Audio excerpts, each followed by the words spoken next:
Well, welcome back to Chasing Chickens, where we are keeping wellness weird and connecting over how crappy chronic illness really is. If we haven't met yet, I'm Dr. Alison DeBardo-Goggin. I'm a functional medicine physician, and this is my podcast where I get to share my stories and help support you, connect with you, and hopefully inspire you as we go through these stories together. So today I wanted to share my story of illness because this is really the base of this podcast, how I got sick, how my life was destroyed and has changed, and all of the lessons I have learned.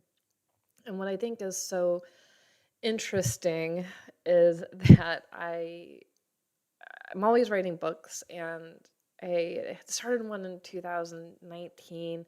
Then I got sick, and after I got sick, I added my story back into it and sent it to my editor. And this is what she said about my story. She goes, "I'm not sure if this is a fiction, if it's an autobiography, or what this is, but if it did happen in real life, that is so shameful on the doctor's part and incredibly unprofessional. And if it's not a true story, then it is a bit too rash to be believable. Why would professional doctors and nurses act like this?" So my story is so rash and unbelievable. It's it's crazy. So here's what I've learned. Control over our health is a complete illusion. I used to be under the impression that we had total control over our health for the most part, right? You eat healthy, you exercise, you don't smoke, you take care of yourself, you'll be great. But there's so much that we don't understand about our bodies and our environment, what we're exposed to. Healthy people think that they have control and that sick people are lazy and stupid and ignorant, or they're just, quote, not doing the right thing, and they have to do ice baths, or you have to exercise, or you have to do 75 hard, or name one, whatever. Well, guess what? They don't know shit. What I did learn is that being sick doesn't make you bad. It doesn't mean you're stupid. It doesn't mean you're lazy. It's not always your fault. Sometimes we make bad decisions. Like if you drink a case of beer every day and your liver tanks, well, we can't be surprised, right? That was your decision, and we know the consequences of those things. But when I think of what's in our food and our water and our air, we are not in control. We can't prevent what's going into our bodies. Another lesson I learned is that we need the best of both worlds. We need medical and natural. We need traditional and holistic. You can take prescriptions and supplements, just make sure they don't counteract each other and be safe with that. So we don't have to just pick one side or the other. We can blend everything. And I have a million more lessons, but those are for later podcasts, and we're going to dig into those. The other thing is that my story is not very sexy. So, trigger warning, fair warning, it's all about gut health, pooping, blood loss. It's about ulcerative colitis, which is like Crohn's. It's an autoimmune condition. So, here we go. In 2016, I started having some of the symptoms of ulcerative colitis, like blood on the toilet paper, gut pain, changes like that. I knew what it was because I'm a functional medicine doc. This is what I do for a living. My mom also had the same issues, and she was diagnosed with it. I was like, yeah, I'm on point. I got this. And also, we didn't have insurance, so I just treated myself with nutrition, food changes, supplements, acupuncture, all that good stuff. It worked great. And I went to my primary in 2017 to get a referral for my gallbladder because I knew I had stones. It was time for it to come out. I told her about the colitis. I said, hey, I can't afford a colonoscopy. I can't afford to see specialists. Can we treat this and see how I react? And she goes, absolutely not. I'm not helping you. You have to see a GI. She threw a big fit. Whatever, fine. So fast forward to December 2019, the gut pain and the bleeding was starting to get unmanageable. So I went back to my primary. Oh my gosh, well, that was a mistake. She ranted and raved. She physically stomped around the office, told me I had cancer, was basically yelling at me. And was like, I told you you had to go get a colonoscopy. You're going to be dead within a few months. You're going to die from cancer. I can't believe you get the picture, right? and left the room, told me she called a GI and they were going to call me that afternoon and I was going to get a colonoscopy tomorrow because I had cancer. And, I just went home and cried. I was like so upset. I was like, there's no reason, one, to treat a patient like that. Two, you have no proof that I have cancer. And so I waited and I waited. I never got a call from the GI. So I called them. They had no idea who I was or why I was calling. They were so confused. But I finally got into an appointment, saw them, and they're like, no, you don't have cancer. You probably have colitis, you're right, or Crohn's. So let's do a colonoscopy. I'll see you in a month. So I had to wait a month. So January 2020, show up to the clinic. I had never met the doc who did my colonoscopy. He was 2 hours behind schedule. So first of all, that's a horrible situation when you show up an hour early for your colonoscopy and then you have to wait another 2 hours to even get seen. This guy was a total jerk to me. I was sitting there crying because I was convinced that I had cancer and I was going to die, and he was just the worst. Got in, came out of surgery. Fun fact though, my husband said that when I came out of the anesthesia and woke up, I sang the entire theme song of the Phineas and Ferb theme. And that's like the greatest joke ever. I don't even remember it, but that was really funny. I was convinced I had to get up and make the kids a snack, and I was singing cartoon theme songs. But, I guess that's the best part of the story. Anyways. So I don't even, you don't even remember these parts, but this guy, doc came back in. It's like, no, you don't have cancer. You barely even have colitis. I'm like, are you sure I don't have cancer? He's like so mean to me. It's like, no, there's basically nothing even wrong with you. So he gave me a prescription, told me to get lost. So I take it to the pharmacy. It's like $800. But with GoodRx.com, it was only $400. So I was a good patient and I took my medications. But after that colonoscopy, I only got worse. The bleeding never stopped. It only got worse. The pain only got worse. So I did everything I could, but I called that office. I had an appointment with them and I was like, hey, I'm not getting better. And they told me, too bad, so sad. I said, I'm losing weight. I have a fever. They're like, I don't know what you want me to do for you. And this is why I am convinced that this colonoscopy is what really ruined my life. I feel like if I had gone to literally any other GI, I would not have had these issues, because every colonoscopy that I've had since, I have not come out and had my life destroyed. There was something that went wrong. There was no perforation, but I feel like this doctor mistreated me during the surgery. He was too rough. He was rushed. He did not care about me. And the fact that when I called his office and said, hey, I'm still very sick and things are really, really bad, and literally nobody cared. I asked for more help and they said no. Just goes to show that the medical community really needs to get their act together. And this doesn't go for every physician that I've ever talked to, but the lack of caring, the lack of concern, the lack of understanding what a patient is going through. This colonoscopy was my environmental trigger. And this is why, again, I call this podcast Chasing Chickens, because I don't know what originally caused my colitis to come forth. We're going to talk about that in future episodes. But I know that this colonoscopy ruined my life, and I will never get the chance to go back and fix this. From now on, from that colonoscopy day forward, my life will never be the same. I will never feel the same again. And while I feel like I can't prove it, I feel like I can't just go and everyone's like, oh, you need to sue him. You need to like go after this office. I don't feel like that's a necessary step that I need to take, because it's a risk, right? And I'm not going to sit here and tell you that you shouldn't go get a colonoscopy, but what I will tell you is that you need to meet your doctors before you let them do any type of surgery or work on you, you need to know their team.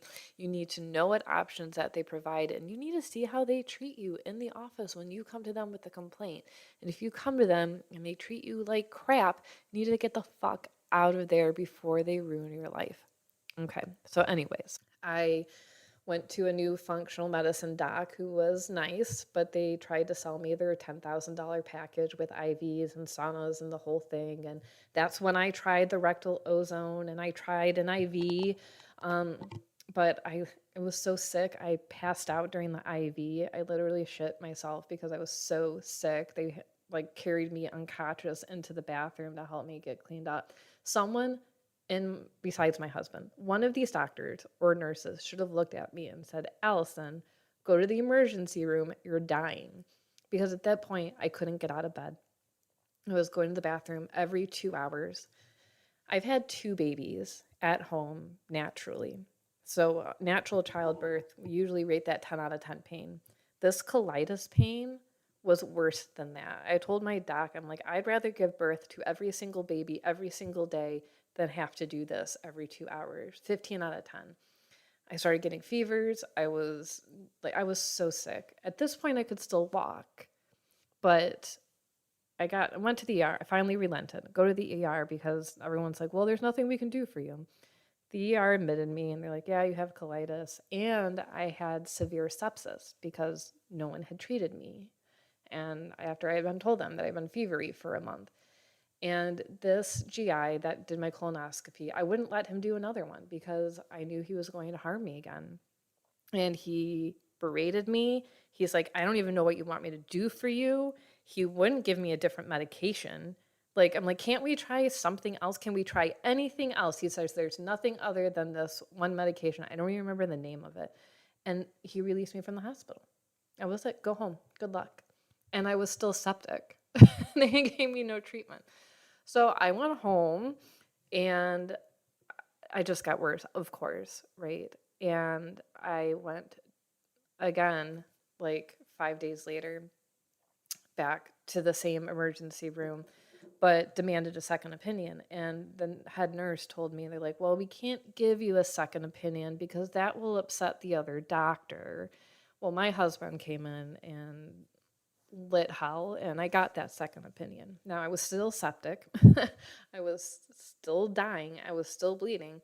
And this guy told me, this other GI, he told me he was going to bankrupt me because I didn't have his insurance that he preferred because I was self-employed, and that he was going to make me homeless and put me out on the street because I couldn't afford the medication he wanted. He told me he would not treat me because I waited too long to get help, whatever that means. He told me I was stupid because I didn't understand that my phone was a computer and I could just get insurance in the middle of July from the marketplace. He came in the next day. He was like, oh, I guess you have to wait till November. So go get insurance in November and come back. Oh, okay. So he released me from the hospital. Still septic, still bleeding. Um, so, anyways, I went to a different hospital 10 days after that. At that point, I was going to the bathroom every 45 minutes. I was losing so much blood. I was I lost 35 pounds in 3 weeks. I weighed about 110 pounds ish. I was still severely septic.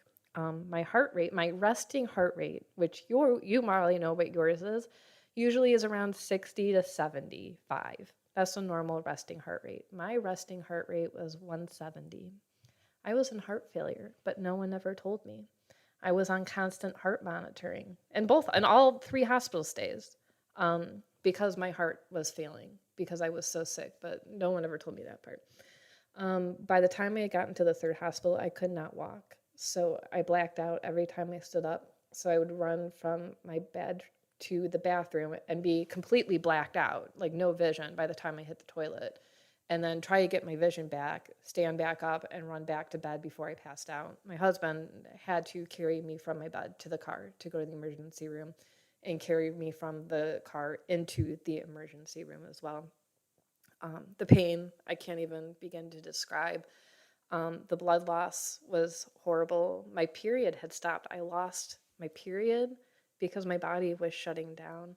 I hadn't slept in months. I couldn't stop crying, and people are like, "Well, you just need to calm down." I'm like, you try not sleeping." I needed blood transfusions. In the emergency room, I was stuck 16 times before they would even bring in an ultrasound team who had to try 3 times because I was so dehydrated and so sick. And they had to retransfer my veins 3 times while I was there. So I could get really real here, but on the second week of this stay, this is actually something I've never told anybody before. I was basically told that because my insurance was shit, I didn't have any options. I'm like, I'll pay, like, I still to this day can't believe no one looked at me and said, let's just do a temporary ostomy bag where they take your intestines out, they cut a hole, and you poop into a bag and you get some gut relief.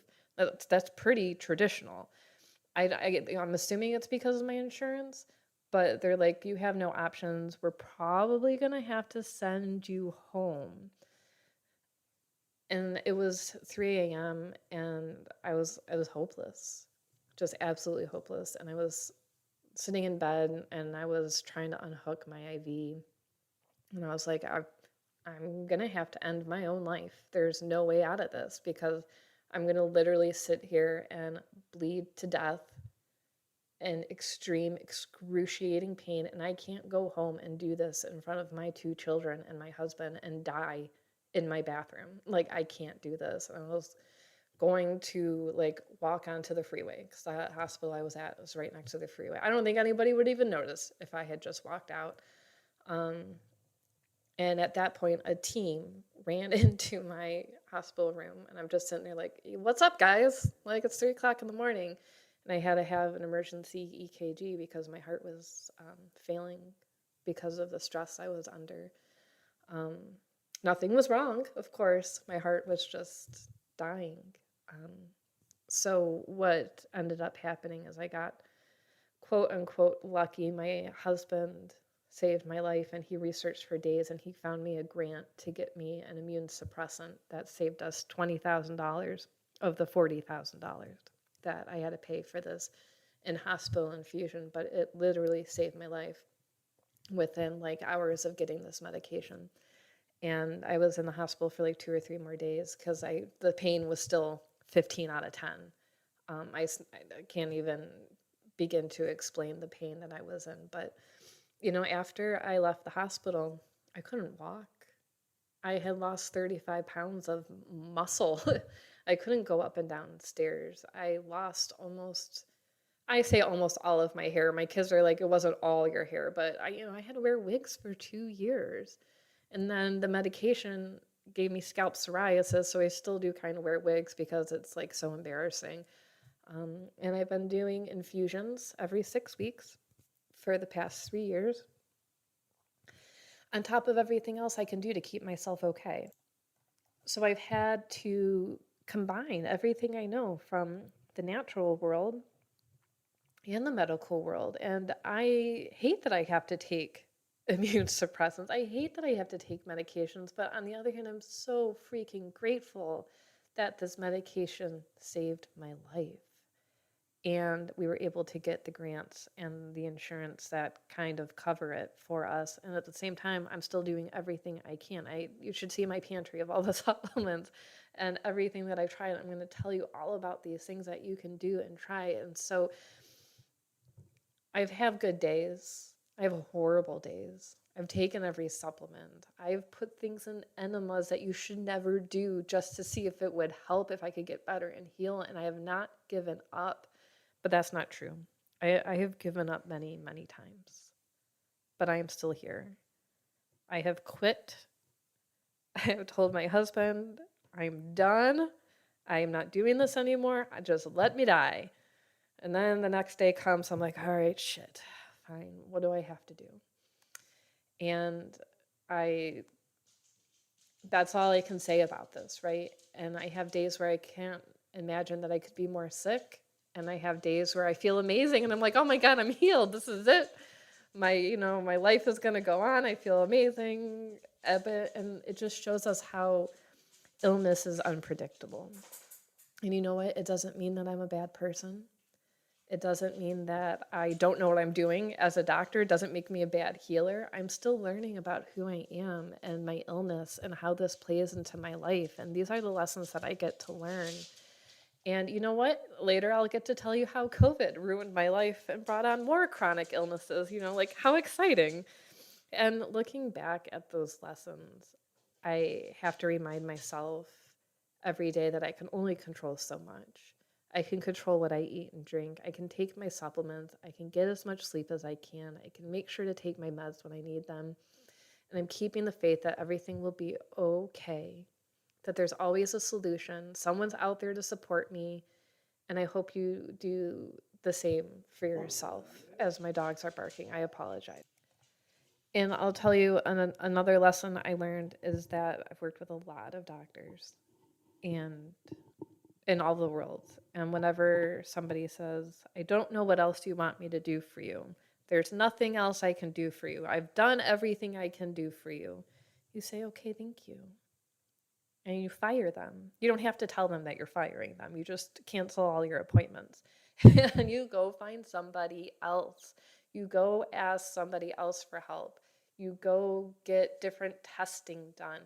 Don't give up. Keep asking for help. Keep getting recommendations. There's always something, but it takes time. And I'm coming up on 3 years and I'm still learning, and I have to change medication starting tomorrow, and I'm absolutely terrified, but we're going to see how it goes. I'm still keeping the faith. I'm still trying, and I hope that you continue to do the same for yourself. Don't give up. So thank you for listening to my part of my story.